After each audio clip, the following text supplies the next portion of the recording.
الرحمن الرحیم۔ صحیح بخاری حدیث نمبر 410۔ حضرت ابو ہریرہ رضی اللہ تعالی عنہ اور حضرت ابو سعید خدری رضی اللہ تعالی عنہ نے بیان کیا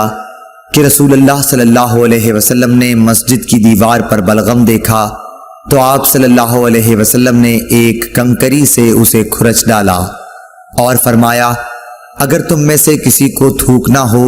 تو اپنے چہرے کے سامنے یا اپنے دائیں طرف نہ تھوکا کرو، البتہ اپنے بائیں طرف یا اپنے بائیں قدم کے نیچے تھوک سکتے ہو۔ اللهم صل على محمد وعلى آل محمد كما صليت على إبراهيم وعلى آل إبراهيم إنك حميد مجيد اللهم بارك على محمد وعلى آل محمد كما باركت على إبراهيم وعلى آل إبراهيم